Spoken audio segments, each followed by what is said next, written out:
Olá. O uso intensivo dos instrumentos tecnológicos, como as redes sociais, fez crescer de maneira assustadora o poder dos boatos, das notícias falsas, as chamadas fake news, em todos os campos da vida pública, do ambiente político ao mundo das celebridades. As fake news são disseminadas cotidianamente. No bojo disso tudo nascem questões gravíssimas, como o cyberbullying, que já provocou até suicídio de adolescentes. Para tentar entender e combater o fenômeno, o Congresso Nacional criou a CPMI das Fake News, presidida pelo senador Ângelo Coronel, do PSD da Bahia, com quem conversamos agora sobre o funcionamento da comissão. Senador, acho que a gente poderia começar exatamente por aí. Como é que vai funcionar essa CPI? Como é que foi construída essa CPMI, que é uma comissão mista, né? Como é que foi constituída e como é que ela vai funcionar?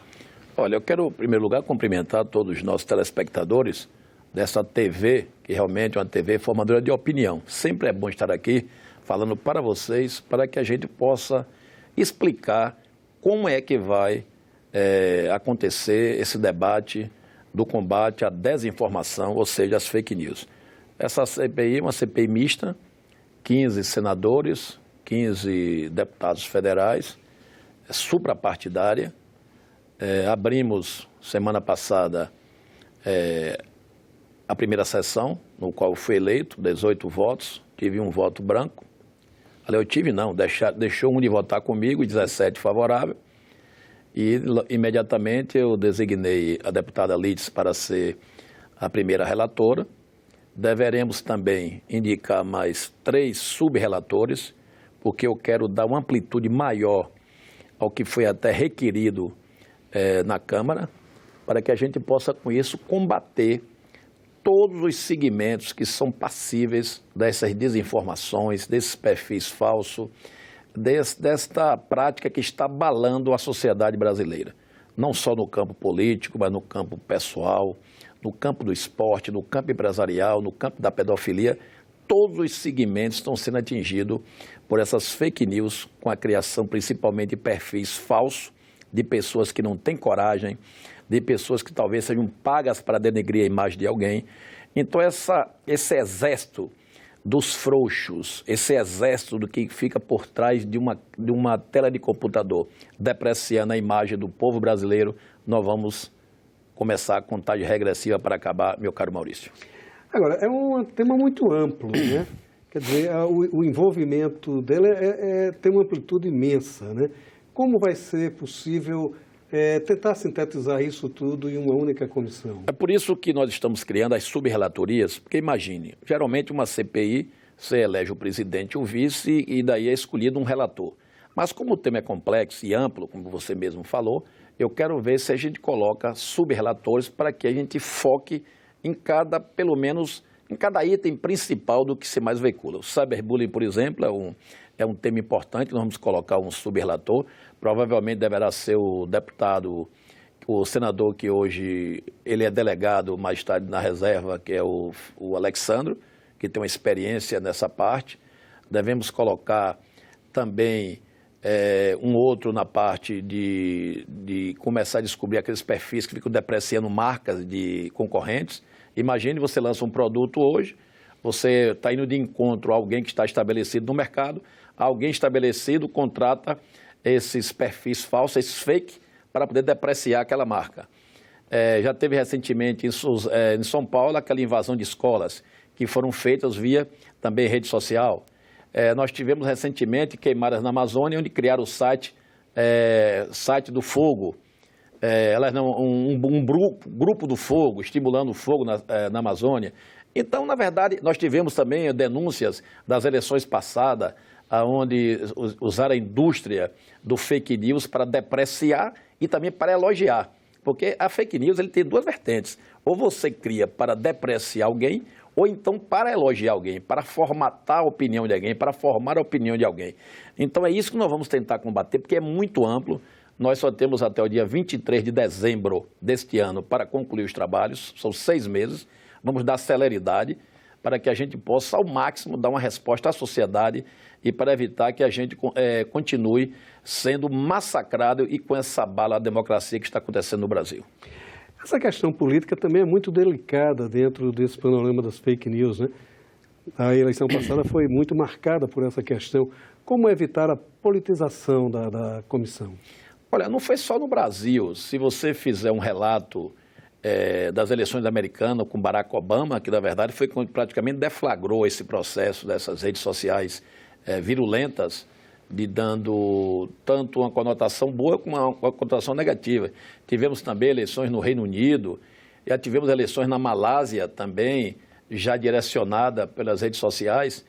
E eu ouvi um depoimento do dono do Face, que chega um momento que você não consegue controlar. Eles, quando criaram essas redes, eles não imaginavam que ia chegar aonde chegou.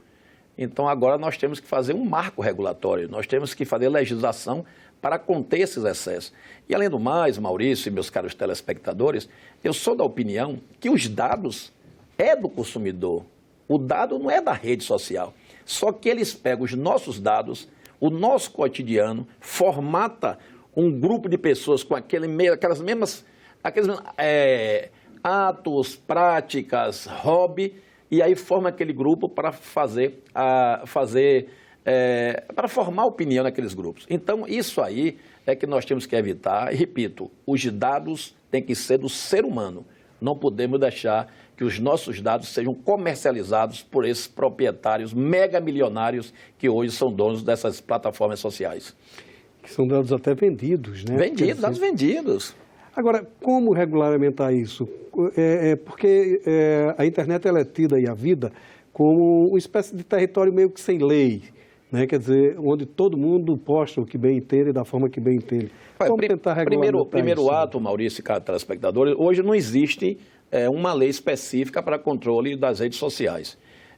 Eu espero, logo após o término da CPI, eu tenho uma ideia de a gente começar a fazer aqui uma legislação que os dados é do contribuinte, os dados é do usuário e não da rede social. Porque a rede social hoje ela é dona dos nossos dados. E ela vende, não perde permissão para vender. Se ela vender, você não recebe nada pelos seus dados, ou seja, ela ganha e reganha tudo com nossos dados. Então, nós precisamos conter isso e fazer com que, para os nossos dados serem cedidos para alguém, tem que ter a permissão nossa e não simplesmente eles disponibilizarem os nossos dados sem nenhum crivo, sem nenhuma consulta prévia. Agora, esses dados é uma parte do todo que essa questão das fake news, do uso da internet mesmo, né? A questão da imagem do cidadão que é exposta por essas redes sociais. Vários casos já aconteceram aí e me parece que não houve uma punição a contento nem dos sites, nem de quem praticou, que é até um crime difícil de ser rastreado.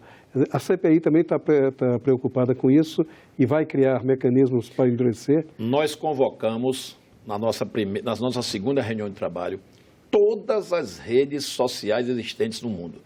Está sendo convocado para depor na CPI diretor de Facebook, Instagram, WhatsApp, Telegram, Google e por aí vai. Inclusive o próprio também proprietário do Intercept, que criou essa celeuma grande a respeito de acusações, eu não sei se falsas ou verdadeiras, a respeito do Ministério Público Federal e do atual ministro da Justiça, Sérgio Moro.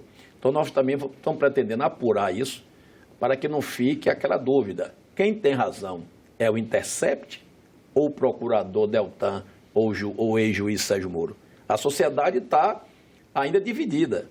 Então, como o Deltan e o Moro dizem que as mensagens foram editadas, caberá agora ao Intercept provar que as mensagens são originais. E, para isso, precisamos contar com a colaboração do Telegram para que eles possam fornecer o que estão guardados nas nuvens para que a gente tire a prova. E dá César o que é de César. Se o Moro e o Deltan tiver razão, vamos com isso execrar, no bom sentido, o Intercept. E se também for o contrário, o Intercept tiver razão e as mensagens forem verídicas, nós temos que execrar o Deltan Dallagnol e o ex-juiz Sérgio Moro.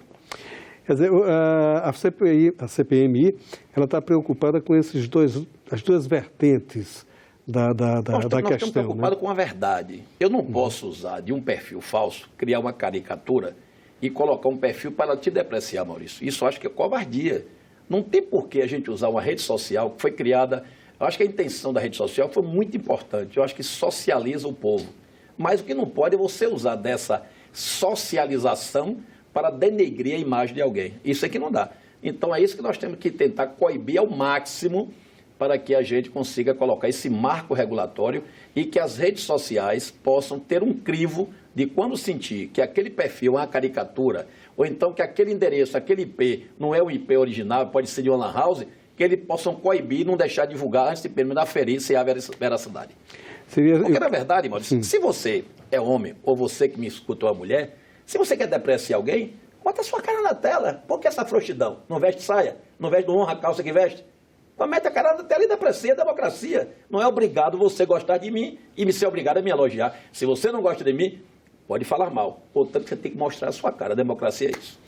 Quer dizer, a preocupação, então, maior é que se evite aqueles famosos boatos de antigamente, que hoje tem uma dimensão bem maior, né? E também uma falta de controle absoluta, né? Isso poderia ser confundido com censura? Não, eu nunca digo que isso é uma censura, que a partir do momento que você usa uma rede para depreciar, você realmente tem que censurar. Porque você não pode sair depreciando alguém se você tem uma identidade para que você possa até acioná-lo por danos morais. Então, como é que você vai processar hoje um perfil que é uma caricatura, se você não sabe quem é? Quer dizer, ele deprecia, ele xinga e você fica de braços cruzados, você fica rendido.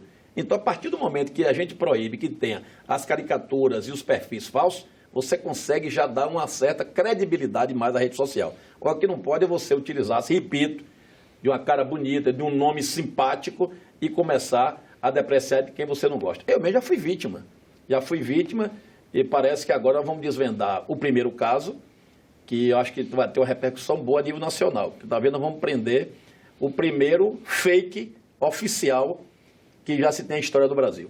Eu quero estar ao lado dele, parabenizando que ele foi inteligente, mas não conseguiu dobrar também a inteligência das outras pessoas.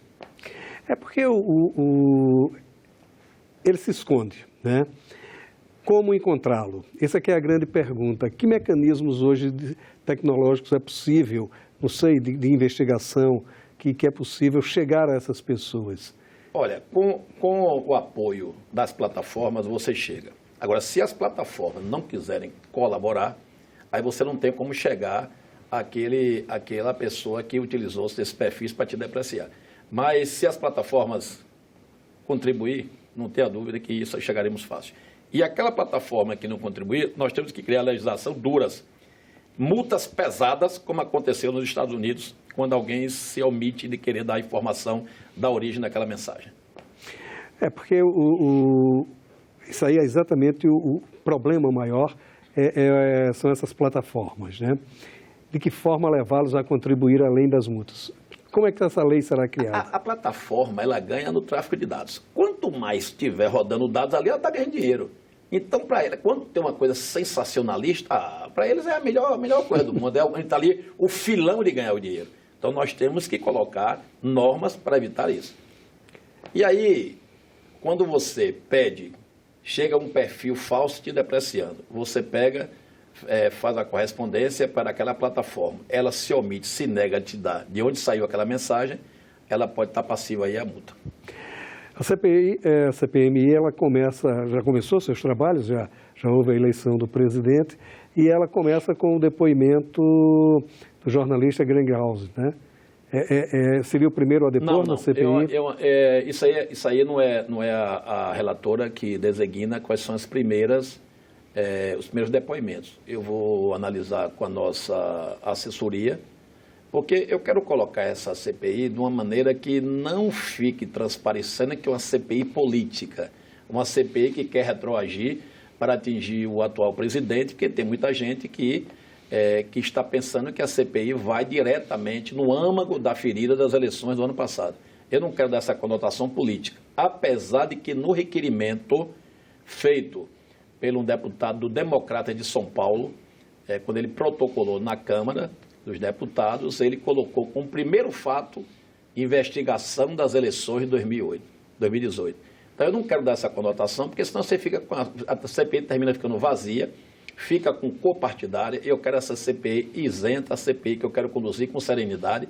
Estou me debruçando para aprender, porque eu tenho que aprender regimento não só do Senado, da Câmara do Senado, imagine. Eu com 61 tenho que voltar para um banco de faculdade, um banco de cadeira de estudo para poder não cometer nenhum deslize. Mas eu estou tentando fazer ao máximo de esforço para aprender, para que a gente possa conduzir com maestria, com tranquilidade e que a gente consiga com isso dar isso de presente para a sociedade, que é extirpar esse câncer que está hoje realmente prejudicando muitas famílias, que são essas notícias falsas. A questão da politização da CPI. Como evitar isso também? Porque tá complicado. É um dado delicado, né? Está complicado que na nossa segunda sessão, por exemplo, eu vi um embate grande. O embate do grupo do PSL, querendo postergar a sessão, querendo obstruir a sessão por 2h30, e vi também o outro lado também ficou meio calado. Então, ou seja, eu fico preocupado que não haja um acordão entre as duas maiores bandeiras políticas hoje, vamos chamar assim, entre as duas maiores torcidas políticas, do atual presidente e também do ex-presidente. Então, eu espero que a gente consiga colocar um marco para que essa parte política não contamine o seio da CPI. Há também a questão do prazo, né? O prazo é muito curto, né? E a gente já falou isso, né? A amplitude do assunto. Como é que vai ser possível conciliar isso? Em que celeridade serão feitos os trabalhos? Olha, meus caros telespectadores, você, Maurício, eu fiquei ontem abismado quando eu vi, aliás, ontem não, na última sessão, quando eu vi a postergação, a obstrução, eu fiquei a me perguntar, meu Deus, o que é que estão temendo? Por que esse temor? Nós estamos querendo contribuir com a sociedade, tirar da nossa sociedade essas notícias falsas que muitas vezes desmancha casamento, desmancha namoro, estragam a marca, crime de pedofilia, do cyberbullying. Quer dizer, nós estamos querendo contribuir com isso, mas até parece que tem senadores e deputados que não estão afim disso não, quer que continue nesse campo enlameado que está aí. É isso que nós temos que tentar. Vou pedir a Deus que me ajude, que me dê discernimento para eu tentar manter a calma e que a gente consiga, mesmo com as obstruções, a gente consiga dar seguimento. Imagine que são 9 primeiros depoimentos. Se a gente fizer uma conta de 3, 4 horas por depoimento, vai terminar indo para o ano 2021. Não vamos conseguir fechar ao final de dezembro, antes, na véspera de Natal. Mas eu espero dar de presente de Natal ao povo brasileiro um relatório bem consubstanciado, um relatório que realmente sirva de marco para que a gente possa controlar esses achaques que estão acontecendo nas redes sociais. A partir desse relatório serão feitas legislações, serão sugeridas legislações para coibir o crime? Olha, se tiver, a CPI descobrir que houve realmente delitos nas eleições, nós encaminharemos para o Tribunal Superior Eleitoral. Inclusive, já estive com a ministra Rosa Weber, que é presidente do TSE, ela já está fazendo um trabalho sobre as eleições passadas. Então, se por um acaso, no decorrer dessas investigações, surgir fatos novos, vamos encaminhar para a ministra para que o TSE delibere. E quanto à questão da omissão das redes sociais em não abrir os seus dados para que a gente possa descobrir quem são os patrocinadores ou quem são os detentores desses perfis, nós vamos também legislar para que essas redes sociais tenham multas pesadas até eles se adequarem e começar a fornecer esses dados. E também vamos legislar para que aquele cidadão que for descoberto usando a prática do perfil falso para depreciar, que também ele seja indiciado criminalmente, como vai acontecer com o primeiro fato, que eu acredito de hoje para amanhã já foi descoberto, já está sendo uma altura dessa sendo inquirido, e a partir daí nós vamos colocar para que o Ministério Público conduza peça à Justiça uma sentença que já aprovamos aqui, que ela varia de 2 a 8 anos de cadeia. Eu achei até a pena branda, porque 8 anos de cadeia, por um bocado de vagabundo que utiliza a rede social para depreciar o povo brasileiro, merecia uma pena muito maior. Desculpa o termo vagabundo, mas isso me injuria e essas pessoas do termo tem que ser isso e algo mais. Senador, uma outra questão gravíssima dessas redes sociais é a questão desses jogos, que é o que leva ao cyberbullying, que leva até o suicídio de adolescentes. Como tratar dessa questão também? Será tratada na Será CPI? tratada. Como eu te falei anteriormente, eu estou designando o senador Alessandro, que tem uma expertise boa nessa área, para que a gente consiga também coibir. Porque, na verdade, olha que eu sou um curioso em rede social. Geralmente eu tiro 2, 3 horas por dia só para ficar acessando. E realmente, meu amigo, é uma terra sem lei. É um negócio assustador que quem adentrar ao mundo da rede social vai ver que realmente nós estamos correndo um sério perigo de abalar a democracia, de ter até briga entre pessoas, briga entre vizinhos, briga entre marido e mulher, entre namorado e namorada. Podemos chegar a um momento de você entrar aqui nesse estúdio, alguém depreciou o seu câmera usando o seu perfil, ou então dizendo que foi você já está aqui sendo recepcionado ou com facão ou com revólver para se vingar de você. Porque na hora do abafa, na hora da pessoa estar nervoso, a pessoa comete até um crime sem saber, sem sentir, porque foi levado por uma depreciação da sua parte, que na verdade foi uma depreciação falsa. Então nós temos que conter isso, porque senão a nossa sociedade está fadada a suicídio ou então serem marginais killer. O trabalho da CPI ela pode favorecer também as redes sociais, porque ela, combatendo a fake news, as mentiras, né, ela pode trazer credibilidade às redes sociais. Essa seria uma intenção, ou pelo menos... Também, porque a rede social hoje é um caminho sem volta, a internet é um caminho sem volta. Hoje é muito difícil você viver hoje sem estar plugado na internet. E agora, com o advento dos smartphones, com o nosso satélite que já está em órbita, que vai democratizar mais o acesso à internet, eu acho que todo mundo vai comprar o seu smartphone para acessar as redes, para se comunicar, porque a tecnologia é vida, a tecnologia é a bola da vez. Então não tem como mais a gente evitar o crescimento da nossa tecnologia. Eu sempre digo que é um crescimento geométrico, não é nem aritmético. O que é o crescimento geométrico? É igual a multinível. Quem conhece de multinível sabe o que é que eu estou falando, quem conhece crescimento geométrico também. Então é difícil você voltar para trás hoje, não tem como, não tem mais volta. Mas só que nós temos que delimitar, temos que ter um marco para isso, porque senão, eu repito, vai virar um pandemônio esse país. O mundo em si vai virar um pandemônio. O objetivo é o marco regulatório das redes sociais. O marco regulatório e legislação para punir aqueles que utilizam indevidamente as redes sociais. Senador, então a esperança é que a gente tenha uma CPI que funcione e que dê resultados concretos, então, né? A busca da CPI vai ser essa.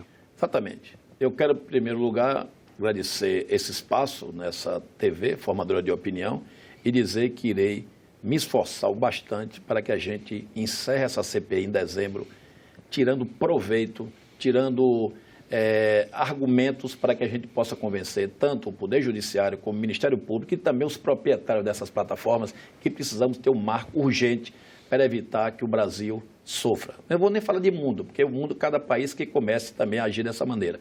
Mas os Estados Unidos já começaram a agir e nós não podemos ficar também a reboque dos outros. Precisamos ter um marco, precisamos ter a nossa legislação e proteger as famílias brasileiras e proteger também a nossa democracia. Porque se você pode ser induzido, eu também posso ser induzido. Então nós temos que acabar essa indução, nós temos que acabar com essa manipulação. E a democracia é o contraditório, mas você não pode ser utilizado como massa de manobra para fazer um contraditório induzido por uma rede social. Senador, muito obrigado pela sua participação aqui no Cidadania e sucesso para a CPMI. Ei, vem com a gente nessa luta.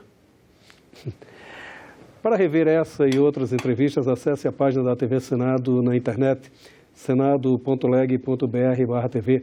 Inscreva-se no nosso canal no YouTube. Para fazer algum comentário crítico ou sugestão, telefone para o 0800 61 22 11. Obrigado pela sua atenção e até o próximo Cidadania.